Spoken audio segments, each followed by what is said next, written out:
Sekarang ada gambar. Assalamualaikum warahmatullahi wabarakatuh. Waalaikumsalam warahmatullahi wabarakatuh. Alhamdulillahi rabbil alamin. Wassalatu wassalamu ala asrafil anbiya'i wal mursalin wa ala alihi wa sahbihi ajma'in, amma ba'du. Qala Allah ta'ala fil Qur'anil Karim, a'udzu billahi minasy syaithanir rajim. Bismillahirrahmanirrahim. Ya ayyuhalladzina amanu kutiba 'alaikumus shiyam kama kutiba 'alal ladzina min qablikum la'allakum tattaqun. Wa qala an-nabiy sallallahu alaihi wasallam, man shoma ramadhana imanan wa ihtisaban ghufira lahu ma taqaddama min dhanbihi. Wa qala aidan, man kana yu'minu billahi wal yawmil akhir falyaqul khairan aw liyasmut. Shadaqallahu al-azim. Ma'asyiral muslimin wal muslimat, Masjid Al-Mansur yang sama-sama mengharap kepada Allah Subhanahu wa taala. Lagi dan lagi marilah kita senantiasa panjatkan syukur kita kehadirat Allah Subhanahu wa taala, yang mana Allah Subhanahu wa taala masih banyak mencurahkan nikmat kepada kita semuanya. Di antara nikmat yang telah diberikan oleh Allah Subhanahu wa taala kepada kita itu nikmat kesehatan. Sehingga dengan kesehatan yang kita miliki ini, kita masih bisa melaksanakan salah satu kewajiban kita, yakni sholat Isya secara berjamaah. Dalam Al-Qur'an dijelaskan, barang siapa yang melaksanakan sholat Isya secara berjamaah, maka seolah-olah dia mendapatkan pahala sholat sunnah setengah malam. Dan barang siapa yang melaksanakan sholat subuh secara berjamaah, maka seolah-olah dia telah mendapatkan pahala sholat sunnah semalam itu. Dan alhamdulillah, mudah-mudahan sholat Isya yang kita kerjakan senantiasa mendapatkan ridho dari Allah Subhanahu wa taala. Amin ya rabbal alamin. Kemudian setelah kita dari sholat Isya, kita lanjutkan dengan sholat ba'diyah Isya. Ada bapak-bapak yang tidak melaksanakan sholat ba'diyah tadi? Ada Pak? Ada. Banyak. Pentingkan sholat ba'diyah Isya-nya Pak daripada sholat tarawih. Karena derajat sholat ba'diyah Isya itu lebih tinggi daripada derajatnya sholat tarawih. Jangan malah mementingkan sholat tarawihnya, sholat ba'diyahnya ditinggalkan. Ini perkara yang salah. Jadi besok-besok daripada ngobrol ngalor itu nyetan buat, kerjakan sholat ba'diyah Isya-nya. Sehingga sholat-sholat tarawihnya itu bisa menambah kekurangan daripada sholat-sholat wajib kita. Salawat dan salam semoga selalu bercurah pada junjungan kita Nabi Agung Muhammad Sallallahu Alaihi Wasallam. Mudah-mudahan dengan kita memperbanyak salawat kepada beliau, menghidupkan sunnah-sunnah beliau, senang dengan sunnah-sunnahnya, mengikuti ajaran-ajarannya, besar harapan kita semuanya Pak, kelak di yaumil qiyamah kita beserta seluruh keluarga kita akan mendapatkan syafaat dari yang mulia Nabi Agung Muhammad Sallallahu Alaihi Wasallam. Ma'asyiral muslimin wal muslimat rahimakumullah. Ada 3 doa malaikat Jibril, yang mana ketiga doa ini telah diaminkan oleh Rasulullah Sallallahu Alaihi Wasallam. Logika saja, yang berdoa adalah seorang malaikat, pimpinannya para malaikat, yaitu malaikat Jibril alaihissalam.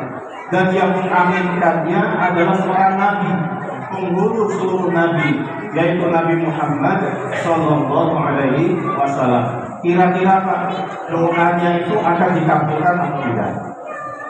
Jawab Pak, kira-kira doanya akan dikabulkan atau tidak? Dikabulkan. Pasti dikabulkan. Dan ternyata ketiga doa ini mengandung keburukan, mengandung kecelakaan bagi siapapun yang mengerjakan 3 amalan tersebut. Ketiga doa tersebut adalah yang pertama kata malaikat Jibril dan diaminkan oleh Rasulullah SAW. Doanya yang pertama adalah celakalah mendapati bulan Ramadan, dia diberikan kesempatan oleh Allah Subhanahu wa taala berjumpa dengan bulan Ramadan, dia beribadah di dalamnya, tetapi sampai akhir Ramadan dia tidak mendapatkan ampunan dari Allah Subhanahu wa taala. Kemudian doa ini diaminkan oleh Rasulullah Shallallahu Alaihi Wasallam. Amin. Dan itu pasti akan diijabah oleh Allah Subhanahu wa taala. Siapakah mereka yang tidak mendapatkan ampunan dari Allah Subhanahu wa taala? Yaitu orang-orang yang masuk pada bulan Ramadan, dia banyak melakukan maksiat kepada Allah Subhanahu wa taala. Banyak orang yang berpuasa tetapi tidak mendapatkan apa-apa dari puasanya kecuali lapar dan dahaga. Ada orang yang berpuasa tetapi tidak sholat. Ada kan? Banyak dia buat puasa satu hari pun, tetapi untuk mengerjakan sholat yang 5 menit itu nggak bisa. Hadirin dimuliakan Allah Subhanahu wa taala. Jadi seberapa banyak pun pahala puasa itu, kalau dia tidak mengerjakan sholat, maka puasanya tertolak di hadapan Allah Subhanahu wa taala. Kemudian ada orang yang berpuasa tetapi ia tidak menjaga dirinya dari perbuatan-perbuatan maksiat. Dia tidak bisa menjaga pandangannya dari maksiat, apalagi dia tidak bisa menjaga lidahnya dari mengomongkan orang, membicarakan orang, membicarakan aib orang lain, membicarakan keburukan orang lain. Nongkrong di sana dia membicarakan si A, nongkrong di situ dia membicarakan si A. Berapapun banyak pahala puasanya, itu akan dihabiskan dengan ucapan-ucapan buruk. Oleh karena itu, kita perlu berhati-hati Pak, khususnya di bulan suci Ramadan ini. Mudah-mudahan pahala puasa kita diterima oleh Allah Subhanahu wa taala dengan syarat kita jaga lidah kita jaga ucapan-ucapan kita. Orang-orang tua kita terdahulu Pak, orang-orang sakti mandraguna terdahulu, orang-orang soleh, orang ulama terdahulu, mereka pandai menjaga daripada anggota tubuhnya sehingga mereka mendapatkan ridha dari Allah Subhanahu wa taala. Mereka menjaga 9 lubang yang ada dalam dirinya, sehingga dengan menjaga 9 lubang tersebut, maka mereka terbebas daripada maksiat. Kalau orang Jawa mengatakan kening no cipto, mandem ing pucuk ing grono, madem mantep ing marang murmur waseso, mekep bawang babakan bawa sore. Jadi dengan 9 lubang tersebut, sehingga dia bisa kenal dengan Allah, makrifat kepada Allah Subhanahu wa taala. Dengan menjaga 9 lubang tersebut, dia terhindar dari maksiat-maksiat. Dengan menjaga 9 lubang tersebut, maka puasa dan tarikatnya akan diijabah dan diterima oleh Allah Subhanahu wa taala.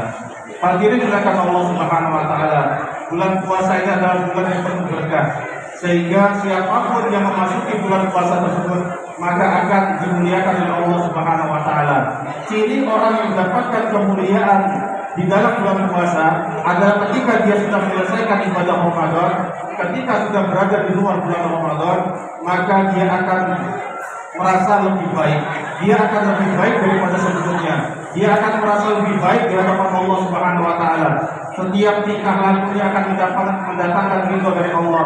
Setiap tindak lanjutnya akan mendapatkan pahala dari Allah Subhanahu wa taala. Oleh karena itu, kita maksimalkan ibadah kita, khususnya di bulan suci Ramadan ini. Dan kita berdoa kepada Allah Subhanahu wa taala, mudah-mudahan amal ibadah kita khususnya di bulan Ramadan ini bisa bermanfaat untuk diri kita, sehingga Allah Subhanahu wa taala akan ridho kepada kita.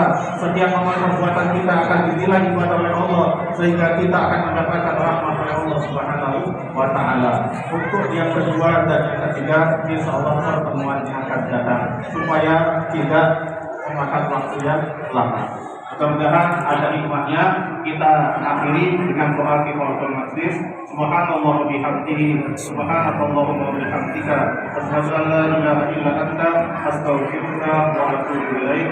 Wassalamualaikum warahmatullahi wabarakatuh.